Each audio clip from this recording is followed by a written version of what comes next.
ನಮಸ್ಕಾರ ಎಲ್ಲರಿಗೂ. ಎಲ್ಲ ಹೇಗಿದ್ದೀರಾ? ಐ ಹೋಪ್ ನೀವೆಲ್ಲ ಚೆನ್ನಾಗಿದ್ದೀರಾ ಅಂತ ಅಂದ್ಕೊಂಡಿದ್ದೀನಿ. ಅದೇ ಥರ ನಾನು ಇವತ್ತೊಂದು ಒಳ್ಳೆ ಒಂದು ಡೆಸರ್ಟ್ ಜೊತೆ ನಾನು ಬಂದಿದ್ದೀನಿ. ಸೊ ನೋಡಿ ಎಷ್ಟು ಚೆನ್ನಾಗಿದೆ ಅಲ್ವಾ ಡೆಸರ್ಟ್. ನೋಡೋಕ್ಕೂ ತುಂಬ ಕಲರ್ಫುಲ್ಲಾಗಿ, ಹಾಗೆಯೇ ನೋಡೋಕ್ಕೂ ಕೂಡ ಜ್ಯೂಸಿಯಾಗಿ ಕಾಣಿಸ್ತಾ ಇದೆ ಅಲ್ವಾ? ಹೌದು, ಹಾಗೆ ತಿನ್ನೋಕ್ಕೂ ಕೂಡ ಅಷ್ಟೇ ತುಂಬ ಚೆನ್ನಾಗಿರುತ್ತೆ. ಸಾಫ್ಟಾಗಿ, ಒಳಗಡೆ ಸಾಫ್ಟ್, ಮೇಲ್ಗಡೆ ಕ್ರಂಚಿ. ಅದೇ ಥರ ತಿಂತಾ ಇದ್ದರೆ ಸ್ವೀಟ್ನಲ್ಲಿ ಅಂತ ಪಾಕ ಇದೆಯಲ್ವಾ, ಅದು ಸುರಿಯೋ ಥರ. ಅಯ್ಯೋ ಎಷ್ಟು ಚೆನ್ನಾಗಿರುತ್ತೆ ಗೊತ್ತಾ! ಈ ಸ್ವೀಟ್ನ ನಾನು ಹೇಗೆ ಮಾಡಿದೆ ಗೊತ್ತಾ ನಿಮಗೆ? ನಾನು ಲೆಫ್ಟ್ ಓವರ್ ಜಾಮೂನ್ ಪಾಕ ಏನಿದೆ ಆ ಪಾಕದಲ್ಲಿ ಈ ಸ್ವೀಟ್ನ ಮಾಡಿದೆ. ನಾನು ಹೇಗೆ ಮಾಡಿದೆ ಅಂತ ನಾನು ನಿಮ್ಗೆ ತೋರಿಸ್ಕೊಡ್ತೀನಿ ಬನ್ನಿ. ತುಂಬ ಚೆನ್ನಾಗಿ ಬರುತ್ತೆ ನೋಡಿ. ನಾನಿಲ್ಲಿ ಆಲ್ರೆಡಿ ಗುಲಾಬ್ ಜಾಮೂನ್ ಖಾಲಿಯಾಗಿ ಇಷ್ಟು ನನಗೆ ಅದರ ಜಾಮೂನಿನ ಜ್ಯೂಸ್ ಉಳಿದಿದೆ, ಅಂದರೆ ಪಾಕ ಉಳಿದಿದೆ. ಈ ಪಾಕಕ್ಕೆ ನಾನು ಆ ಸ್ವೀಟ್ನ ನಾನು ಮಾಡೋಣ ಅಂತ ನಾನಿವತ್ತು ಒಂದು ಡೆಸರ್ಟ್ ರೆಸಿಪಿ ತೊಗೊಂಡು ಬಂದಿದ್ದೀನಿ. ಸೊ ನೀವು ಕೂಡ ಈ ಪಾಕನ ಯಾವುದೇ ಕಾರಣಕ್ಕೂ ವೇಸ್ಟ್ ಮಾಡಬೇಡಿ. ಗುಲಾಬ್ ಜಾಮೂನ್ ನೆಕ್ಸ್ಟ್ ಮಾಡಿದ ಮೇಲೆ ದಯವಿಟ್ಟು ಈ ರೆಸಿಪಿನ ಒಂದು ಸಲ ಟ್ರೈ ಮಾಡಿ ನೋಡಿ. ಮತ್ತು ನೀವು ಜಾಮೂನ್ ಮಾಡೋ ಬದಲು ಈ ರೆಸಿಪಿನೇ ಮಾಡಿ ನೀವು ತಿಂತೀರಂತ ನಾನು ಶೋರ್ ಹೇಳ್ತೀನಿ. ಒಂದೇ ಒಂದು ಡೆಸರ್ಟ್ ಇದು, ಅದು ಒಂದು ಲೇಯರ್ ತೊಗೊಂಡ್ರೆ ಸಾಕು, ನಿಮಗೆ ಫುಲ್ ಆಗಿಬಿಡುತ್ತೆ. ಅಷ್ಟು ಹೆವಿ ಇರುತ್ತೆ ಈ ಡೆಸರ್ಟ್. ತುಂಬ ಅಂದರೆ ತುಂಬ ಚೆನ್ನಾಗಿರುತ್ತೆ. ಸೊ ನಾನು ಒಂದು ಬೌಲ್ ತೊಗೊಂಡು ಆ ಬೌಲಲ್ಲಿ ಮುಕ್ಕಾಲು ಕಪ್ಪಿನಷ್ಟು ನಾನು ಗೋಧಿ ಹಿಟ್ಟನ್ನು ಹಾಕ್ಕೊಳ್ತಾ ಇದ್ದೀನಿ.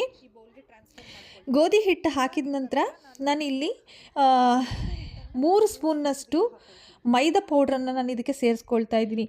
ಈ ಡೆಸರ್ಟು ತುಂಬ ಅಂದರೆ ತುಂಬ ಚೆನ್ನಾಗಿ ಬರುತ್ತೆ. ನೀವು ಕೂಡ ಟ್ರೈ ಮಾಡಿ. ಮತ್ತು ವಿಡಿಯೋನ ಕೊನೆವರೆಗೂ ಮಿಸ್ ಮಾಡದೆ ಸ್ಕಿಪ್ ಮಾಡ್ದೇ ನೋಡಿ. ಎಷ್ಟು ಚೆನ್ನಾಗಿ ಬಂದಿತ್ತು, ಹೇಗೆ ಬಂತು ಅಂತ ಅದ್ಭುತವಾಗಿ ನೀವು ಟ್ರೈ ಮಾಡಿ, ಆಯಿತಾ? ನೋಡಿ, ಇವಾಗ ನಾನು 3 ಸ್ಪೂನ್ನಷ್ಟು ಮೈದಾನ ಹಾಕ್ಕೊಂಡಿದ್ದೀನಿ. ಇದು ಹಾಕಿದ ನಂತರ ನಾನಿಲ್ಲಿ ಮಿಲ್ಕ್ ಪೌಡರ್ನ 6 ಸ್ಪೂನಷ್ಟು ಮಿಲ್ಕ್ ಪೌಡ್ರನ್ನ ನಾನು ಇಲ್ಲಿ ಹಾಕ್ಕೊಳ್ತೀನಿ. ನಿಮಗೆ ಮಿಲ್ಕ್ ಪೌಡ್ರು ಇಲ್ಲ ಅಂತ ಹೇಳಿದ್ರೆ ನಿಮಗೆ 10 ಪ್ಯಾಕೆಟ್ಸ್ ಅಮೂಲ್ ಮಿಲ್ಕ್ ಪೌಡ್ರ್ ಸಿಗುತ್ತಲ್ಲ, ಆ ಪೌಡ್ರನ್ನ ಯೂಸ್ ಮಾಡ್ಬೋದು. ಸೊ ನೀವು ಮಿಲ್ಕ್ ಪೌಡ್ರ್ ಹಾಕಿದ್ರೆ ಚೆನ್ನಾಗಿ ಬರುತ್ತೆ ಟೇಸ್ಟು. ಟ್ರೈ ಮಾಡಿ. ಸೊ ಇವಾಗ ನೋಡಿ, ನಾನಿಲ್ಲಿ 6 ಸ್ಪೂನಷ್ಟು ಮಿಲ್ಕ್ ಪೌಡ್ರನ್ನ ಇಲ್ಲಿ ಹಾಕ್ಕೊಳ್ತಾ ಇದ್ದೀನಿ. ಇದು ರೆಸಿಪಿ ಮಾತ್ರ ತುಂಬ ಅಂದರೆ ತುಂಬ ಚೆನ್ನಾಗಿ ಬರುತ್ತೆ. ನೀವೇನಾದರೂ ಒಂದು ಸಲ ಮಾಡಿದ್ರೆ ನೆಕ್ಸ್ಟ್ ಟೈಮ್ ನೀವು ಇದೇ ಥರ ಮಾಡೋಕ್ಕೆ ಟ್ರೈ ಮಾಡ್ತೀರಾ, ಅಷ್ಟು ಚೆನ್ನಾಗಿರುತ್ತೆ. ಸೊ ನೋಡಿ, ಇವಾಗ ಇದೆಲ್ಲ ಹಾಕಿದ ಮೇಲೆ ಇಂಗ್ರೀಡಿಯೆಂಟ್ಸು ನಾನು ಒಂದು ಸಲ ಕೈಯಲ್ಲಿ ಎಲ್ಲ ಜೊತೆ ಸೇರಿಸ್ಕೊಂಡು ಮಿಕ್ಸ್ ಮಾಡ್ಕೊಳ್ತೀನಿ. ಯಾಕಂತ ಹೇಳಿದ್ರೆ ಕೆಲವೊಂದು ಸಲ ಮಿಲ್ಕ್ ಪೌಡ್ರಲ್ಲೂ ಕೂಡ ಸ್ವಲ್ಪ ಗಂಟು ಇರುತ್ತೆ. ಆ ಗಂಟು ಇರಬಾರ್ದು ಅನ್ನೋ ರೀಸನ್ಗೆ ನಾವು ಯಾವಾಗಲೂ ಅಷ್ಟೇ ಗುಲಾಬ್ ಜಾಮೂನು, ಚಪಾತಿ ಹಿಟ್ಟು ಇದೆಲ್ಲ ಕಲಿಸ್ಕೊಳ್ಳೋ ಟೈಮಲ್ಲಿ ಈ ಥರ ಫಸ್ಟ್ ಹಿಟ್ಟನ್ನು ಕಲಿಸ್ಕೊಂಡೆ ನಾವು ಹಿಟ್ಟು ಕಲಿಸ್ಕೋಬೇಕು, ಆವಾಗನೇ ಚೆನ್ನಾಗಿರುತ್ತೆ. ನೋಡಿ, ಇವಾಗ ಆಲ್ಮೋಸ್ಟ್ ಆಗಿದೆ. ಇದಕ್ಕೆ ನಾನು ಪಿಂಚ್ ಆಫ್ ಸಾಲ್ಟ್ ಹಾಕ್ಕೊಳ್ತಾ ಇದ್ದೀನಿ. ಅದೇ ಥರ ಒಂದು ಪಿಂಚ್ ಆಫ್ ಅಷ್ಟು ಅರಿಶಿನ ಪುಡಿಯನ್ನು ಹಾಕ್ಕೊಳ್ತಿದ್ದೀನಿ. ಜಾಸ್ತಿ ಅರಿಶಿನ ಪುಡಿ ಹಾಕ್ಕೋಬೇಡಿ, ಪಿಂಚ್ ಆಫ್ ಸಾಕು. ಇವಾಗ ನಾನು ಪಿಂಚ್ ಆಫ್ ಅರಿಶಿನ ಪುಡಿ ಹಾಕ್ಕೊಂಡು ಚೆನ್ನಾಗಿ ಕೈಯಲ್ಲಿ ಮಿಕ್ಸ್ ಮಾಡ್ಕೊಳ್ತೀನಿ. ಹಾಗೆ ನನ್ನ ಚಾನಲ್ನ ಯಾರೆಲ್ಲ ಸಬ್ಸ್ಕ್ರೈಬ್ ಮಾಡದೆ ನೋಡ್ತಿದ್ದೀರಾ, ಹೊಸಬ್ರು ಯಾರು ನೋಡ್ತಿದ್ದೀರಾ, ದಯವಿಟ್ಟು ಸಬ್ಸ್ಕ್ರೈಬ್ ಮಾಡಿ ನನ್ನ ಚಾನಲ್ಗೆ ಸಪೋರ್ಟ್ ಮಾಡಿ. ಹಾಗೆ ವಿಡಿಯೋವನ್ನು ಮಾತ್ರ ಕೊನೆವರೆಗೂ ನೋಡೋದನ್ನು ಮಾತ್ರ ಮಿಸ್ ಮಾಡಬೇಡಿ. ದಯವಿಟ್ಟು ಒಂದು ಲೈಕ್ ಕೊಟ್ಟು ಕಮೆಂಟ್ ಮಾಡಿ, ಹಾಗೆ ಸಬ್ಸ್ಕ್ರೈಬ್ ಮಾಡಿ. ಅಲ್ಲೇ ಪಕ್ಕದಲ್ಲಿರುವಂಥ ಬೆಲ್ಲೈಕನ್ ಕ್ಲಿಕ್ ಮಾಡಿದ್ರೆ ನಿಮಗೆ ಪ್ರತಿಯೊಂದು ವಿಡಿಯೋ ನೋಟಿಫಿಕೇಷನ್ ನಿಮಗೆ ಬರುತ್ತೆ. ಸೊ ನೋಡಿ, ಇವಾಗ ನಾನು ಅರಿಶಿನ ಹಾಕೊಂಡ್ಮೇಲೆ ಕೂಡ ಹಿಟ್ಟನ್ನೆಲ್ಲ ಚೆನ್ನಾಗಿ ಮಿಕ್ಸ್ ಮಾಡ್ಕೊಳ್ತಾ ಇದ್ದೀನಿ. ಹಾಗೆ ನಾನು ಒಂದು ಮುಕ್ಕಾಲು ಕಪ್ಪಷ್ಟು ಹಿಟ್ಟು ತೊಗೊಂಡಿದ್ದಿಲ್ಲ, ಅದರಲ್ಲಿ ಅರ್ಧ ಕಪ್ಪಷ್ಟು ನಾನು ಮಿಲ್ಕ್ ತೊಗೊಂಡಿದ್ದೀನಿ. ಮಿಲ್ಕನ್ನು ಹಾಕ್ಕೊಂಡು ಹಿಟ್ಟನ್ನು ಚೆನ್ನಾಗಿ ಕಲಿಸ್ಕೊಳ್ಳೋಣ.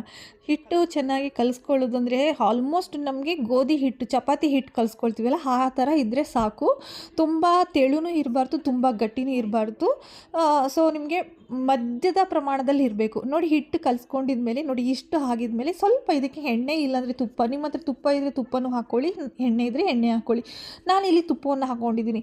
ನೀವು ತುಪ್ಪ ಹಾಕಿದರೆ ಆ ಫ್ಲೇವರು ನೀವು ತಿನ್ನುವಾಗ ಇನ್ನೂ ಚೆನ್ನಾಗಿ ಫೀಲ್ ಆಗುತ್ತೆ. ನೋಡಿ, ಹಿಟ್ಟೆಲ್ಲ ಕಲಿಸ್ಕೊಂಡಿದ್ಮೇಲೆ ಒಂದು 2 ಕೈಯಲ್ಲಿ ನೋಡಿ ಈ ಥರನೇ ಚೆನ್ನಾಗಿ ಹಿಟ್ಟನ್ನು ಕೈಯಲ್ಲಿ ಚೆನ್ನಾಗಿ ಪ್ರೆಸ್ ಮಾಡಿ ಉಂಡೆ ಶೇಪ್ ಮಾಡಿ ಇಟ್ಕೊಬಿಡೋಣ. ಇವಾಗ ಇದು ನೋಡಿ, ನಮ್ಮ ಫಿಂಗರ್ ಇಟ್ಟರೆ ಟಚ್ ಆಗಬಾರ್ದು, ನಮ್ಮ ಫಿಂಗರಿಗೆ ಅಂಟ್ಕೋಬಾರ್ದು ಹಿಟ್ಟು, ಆ ಥರ ನಾವು ಕಲಸಿಟ್ಕೋಬೇಕು. ಸೊ ಇದನ್ನು ಸೈಡಲ್ಲಿ ಇಟ್ಟು ಒಂದು ಸೈಡಲ್ಲಿ ನಾವು ಒಂದು ಪ್ಯಾನ್ನ ಕರಿಲಿಕ್ಕೆ ಎಣ್ಣೆ ಹಾಕಿ ಕಾಯಿಸ್ಲಿಕ್ಕೆ ಇಟ್ಕೊಬಿಡೋಣ. ಅಷ್ಟೊತ್ತಿಗೆ ನಾವು ಇಲ್ಲಿ ಹಿಟ್ಟನ್ನು ಕೂಡ ಲಟ್ಟಿಸ್ಕೋಬೋದು. ನಿಮಗೀಗ ಇದು ಕಾಯ್ತಾ ಇರಲಿ. ಸರಿ, ನೋಡಿ, ಒಂದು ಸಲ ಚೆನ್ನಾಗಿ ಹಿಟ್ಟನ್ನು ಕೈಯಲ್ಲಿ ಪ್ರೆಸ್ ಮಾಡಿ ಆಮೇಲೆ ಒಂದು ರೌಂಡ್ ಒಂದೊಂದು ಸೈಜಿನಾಗೆ ನಾನು ಕರೆಕ್ಟ್ ಎಲ್ಲ ಒಂದೇ ಸೈಜಿನಲ್ಲಿ ನಾನು ಹಿಟ್ಟನ್ನು ಕಟ್ ಮಾಡಿ ಇಟ್ಕೊಂಡಿದ್ದೀನಿ. ನನಗೆ 9 ಪೀಸಸ್ ಬಂತು. ಸೊ ಈಗ ಅದನ್ನು ರೌಂಡ್ ಶೇಪ್ ಮಾಡಿ ನಿಮ್ಮ ಕೈಯಲ್ಲಿ ಎಷ್ಟು ಸಾಧ್ಯನೋ ಅಷ್ಟು ತೆಳುವಾಗಿ ಲಟ್ಟಿಸ್ಕೊಳ್ಳಿ ಹಿಟ್ಟನ್ನು. ತುಂಬ ಅಂದರೆ ತುಂಬಾ ನಿಮಗೆ ಶೇಪ್ ಬರಬೇಕು ಅಂತಲೇ ಏನೂ ಇಲ್ಲ, ಇಷ್ಟು ರೌಂಡ್ ಶೇಪ್ ಬರಬೇಕು ಅಂತಲೇ ಏನಿಲ್ಲ, ನಿಮ್ಗೆ ಯಾವ ಶೇಪ್ ಬರುತ್ತೆ ಆ ಶೇಪಲ್ಲಿ ಲಟ್ಟಿಸ್ಕೊಂಡು ಆದಷ್ಟು ತೆಳುವಲ್ಲಿ ಮಾಡಿಕೊಡಿ.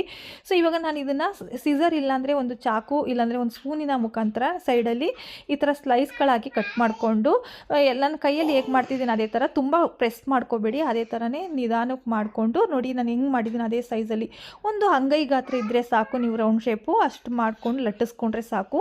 ಇದೇ ಥರ ಎಲ್ಲ ಹಿಟ್ಟುಗಳನ್ನ ನೀವು ಇಟ್ಕೊಂಡಿದ್ದೀರಲ್ಲ ಅದೇ ಸೈಜಲ್ಲಿ ಮಾಡಿಟ್ಕೊಳ್ಳಿ. ತುಂಬ ಅಂದರೆ ತುಂಬ ಚೆನ್ನಾಗಿ ಬರುತ್ತೆ. ನೋಡಿ ನಿಮ್ಗೆ ಆಲ್ಮೋಸ್ಟ್ ಆಗಿದೆ ನನ್ನ ಇದು. ಇವಾಗ ಎಣ್ಣೆ ಕಾಯ್ತಾ ಇದೆಯಲ್ವ, ಎಣ್ಣೆ ಕಾಯ್ದಿರೋ ಎಣ್ಣೆಗೆ ನಾನು ಇದನ್ನು ಹಾಕ್ಕೊಂಡು ಚೆನ್ನಾಗಿ ಫ್ರೈ ಮಾಡ್ಕೊಳ್ತಾ ಇದ್ದೀನಿ. ಗೋಲ್ಡನ್ ಬ್ರೌನ್ ಬರೋವರೆಗೂ ಚೆನ್ನಾಗಿ ಫ್ರೈ ಮಾಡಿಕೊಂಡ್ರೆ ಸಾಕು. ಈ ಪುರಿ ಥರನೇ ನಿಮಗೆ ಉಬ್ಬುತ್ತೆ, ಪುರಿ ಥರನೇ ಬರುತ್ತೆ ಆಲ್ಮೋಸ್ಟು. ತುಂಬಾ ಟೇಸ್ಟ್ ಅಂತೂ ಅದ್ಭುತವಾಗಿರುತ್ತೆ. ನೋಡಿ ಇವಾಗ ಆಲ್ಮೋಸ್ಟ್ ಬ್ಯಾಕ್ ಸೈಡಲ್ಲಿ ಸ್ವಲ್ಪ ಗೋಲ್ಡನ್ ಬ್ರೌನ್ ಬಂದಿದೆ. ಸೊ ನೀವು ಫ್ರಂಟ್ ಸೈಡಲ್ಲಿ ಕೂಡ ನಾವು ಬ್ಯಾಕ್ ಸೈಡನ್ನು ಟರ್ನ್ ಮಾಡಿ ಫ್ರಂಟ್ಗೆ ಇದು ಮಾಡ್ಕೊಳ್ಳೋಣ. ಸೊ ಎರಡು ಕಡೆಯೂ ಚೆನ್ನಾಗಿ ಒಂದೇ ಥರದ ಕಲರ್ ಬರುವಾಗೆ ಫ್ರೈ ಮಾಡ್ಕೋಬೇಕು ಎಣ್ಣೆಯಲ್ಲಿ. ನೋಡಿ ಇಷ್ಟು ಬಂದರೆ ಸಾಕು, ಆಲ್ಮೋಸ್ಟ್ ಆಗಿದೆ. ನೋಡಿ ಈಗ ಬಿಸಿ ಇರುವ ಪುರಿಯನ್ನೇ ತೊಗೊಂಡು ನಾನು ಪಾಕದಲ್ಲಿ ಹಾಕ್ತಿದ್ದೀನಿ. ಆ ಪಾಕದಲ್ಲಿ ಸ್ಪೂನ್ ಹಾಕಿ ಅದರ ಮೇಲ್ಗಡೆ ಪಾಕಕ್ಕೆಲ್ಲ ನಾನು ಸ್ಪ್ರೆಡ್ ಮಾಡ್ತಾಯಿದ್ದೀನಿ. ಅದೇ ಥರ ಎಲ್ಲ ಹಿಟ್ಟುಗಳನ್ನ ಎಣ್ಣೆಯಲ್ಲಿ ಇದೇ ಥರ ಕರೆದು ಚೆನ್ನಾಗಿ ನಾವು ಪಾಕಕ್ಕೆ ಟ್ರಾನ್ಸ್ಫರ್ ಮಾಡ್ಕೊಬಿಡೋಣ. ಸೊ ನಿಮ್ಗೊಂದು 10 to 15 ಮಿನಿಟ್ಸ್ ಇಟ್ಟರೆ ಸಾಕು, ಪಾಕದೊಳಗಡೆ ಚೆನ್ನಾಗಿ ಹೋಗ್ಬಿಡುತ್ತೆ. ಓವರ್ ನೈಟ್ ಇಟ್ಟು ಅಂತ ಹೇಳಿದ್ರೆ ಇನ್ನೂ ಹೇಳಂಗೆ ಇಲ್ಲ, ತುಂಬ ಅಂದರೆ ತುಂಬಾ ಚೆನ್ನಾಗಿರುತ್ತೆ. ಚೆನ್ನಾಗಿ ಪಾಕ ಹೊಂದ್ಕೊಬಿಟ್ಟಿರುತ್ತೆ ಎಲ್ಲ ಪುರಿಗೂ, ಅಷ್ಟು ಟೇಸ್ಟ್ ಅಷ್ಟು ಅದ್ಭುತವಾಗಿರುತ್ತೆ. ನೋಡಿ ಈಗ ಆಲ್ಮೋಸ್ಟ್ ಎಲ್ಲ ಆಗಿದೆ. ಇವಾಗ ನಾನು ಪಾಕಕ್ಕೆ ಎಲ್ಲ ಪುರಿಯನ್ನು ಪಾಕಕ್ಕೆ ಶಿಫ್ಟ್ ಮಾಡ್ಕೊಂಡಿದ್ದೀನಿ. ಫೈನಲಿ ನೋಡಿ ನಾನು ಮಾಡಿರುವ ಡೆಸರ್ಟು ಈ ಲುಕ್ ಬಂತು. ಲುಕ್ ವೈಸ್ ಅಂತೂ ತುಂಬಾ ಚೆನ್ನಾಗಿತ್ತು, ಹಾಗೆಯೇ ತಿನ್ನೋದಂತೂ ಇನ್ನೂ ತುಂಬಾ ಚೆನ್ನಾಗಿತ್ತು. ಮೇಲ್ಗಡೆ ಕ್ರಂಚಿ, ಒಳಗಡೆ ಸಾಫ್ಟು, ಆ ಸ್ವೀಟು, ಹಾಗೆ ತುಪ್ಪದ ಪರಿಮಳ ಘಮ ಏನು ತಿಂತಾಯಿದ್ರೆ ಫೀಲ್ ಬರ್ತಿತ್ತು ಅಂದರೆ ಅಷ್ಟು ಚೆನ್ನಾಗಿತ್ತು, ಹೇಳೋಕ್ಕೆ ಆಗಿಲ್ಲ. ಸೊ ನಿಮಗೂ ಕೂಡ ಲೆಫ್ಟ್ ಓವರ್ ಗುಲಾಬ್ ಜಾಮ್ನ ಜ್ಯೂಸ್ನಿಂದ ಯಾವ ಥರ ಸ್ವೀಟ್ ಮಾಡಬೇಕು ಅಂತ ಗೊತ್ತಾಯಿತು. Next ಬರೋದೆಲ್ಲ festival. ಸೊ ಈ ಥರ ಫೆಸ್ಟಿವಲ್ಗೆ ನಿಮ್ಗೆ ಏನಾದ್ರು ಜಾಮೂನ್ ಮಾಡಿದ್ರೆ ಈ ಥರ ಟ್ರೈ ಮಾಡೋದು ಮಾತ್ರ ಮರಿಬೇಡಿ. ಹಾಗೆ ನನ್ನ ವಿಡಿಯೋ ನೋಡಿದ್ದಕ್ಕೆ ತುಂಬ ಧನ್ಯವಾದಗಳು. ನೆಕ್ಸ್ಟ್ ವಿಡಿಯೋದಲ್ಲಿ ಸಿಗೋಣ.